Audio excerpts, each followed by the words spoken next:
తంతులేముంది, ఏదో వస్తారు వెళ్తారు, 4 మాటలు తోచింది చెబుతారు, లేకుంటే సెలవులు. ఇది సమాజంలో ఉపాధ్యాయులపై ఉన్న చిన్న చూపు.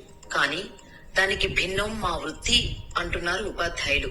ఇంట్లో 2 పిల్లల్ని ఒక్క 4-5 గంటలు భరించలేని తల్లిదండ్రులు పిల్లల్ని స్కూల్స్ కు పంపితే ఉదయస్తమానం 10 గంటలు ప్రతి పిల్లవాడిలో మా పిల్లల్ని చూసుకుంటూ వారి సమగ్రాభివృద్ధికి కృషి చేస్తూ మా మెదళ్లను పీల్చి పిప్పి చేసిన వాళ్ళ మెదళ్లను బాగు చేసి మేధావులను, డాక్టర్లను, యాక్టర్లను, ఇంజనీరింగ్లను, పోలీసులను, కలెక్టర్లను, లాయర్లను, టీచర్లను, నాయకులను, అధికారులను, ఆఖరికి సమాజానికి కీడు చేరి ఒక మంచి మనిషిలా నిలిచేలా తరాలు తరాలు తయారు చేసే నిత్య విద్యార్థులం మేము.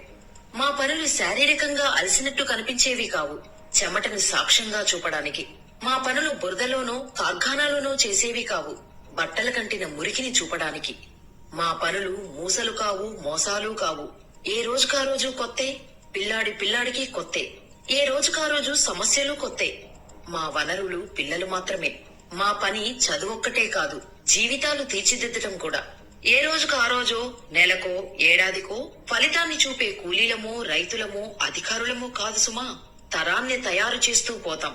ఆ యజ్ఞంలో సమిధులవుతాం. ఎలాంటి ఫలితాన్ని ఆశించని నిత్య కార్మికులం. మా చేతుల్లో నుండి ఒక్క పనికొచ్చే మనిషి తయారైనా అదే మాకు లక్షలు, కోట్లు. ఇదంతా పుణ్యానికి చేస్తారా అని అంటారా? మీ ఇంట్లో ఉన్న మీ సొంత 2 పిల్లల్ని బడికి పంపకుండా ఇంట్లోనే ఉంచండి. పెంచండి, విద్య నేర్పండి, బుద్ధులు నేర్పండి, విలువలను నేర్పండి.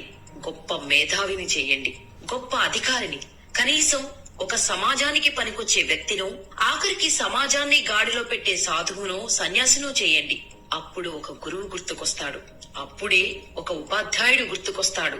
అప్పుడే శారీరకంగా, మానసికంగా, సామాజికంగా, ఆర్థికంగా, ఆధ్యాత్మికంగా, ఉద్వేగాల, భావాల పరంగా అన్ని విధాల శిక్షణ ఇచ్చే ఒక బడి గుర్తుకొస్తుంది.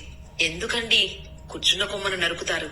అనంత సాగరమైన విద్యను, విజ్ఞానాన్ని మదించి అక్షర సేద్యంలో నిరంతరం మానసికంగా అలసిపోయి అర్థాంతరంగా తనువు చాలిస్తూ 10 మందికి బయటకు కనిపించే సాక్ష్యాలు చూపలేని నిస్సహాయులం. మమ్మల్ని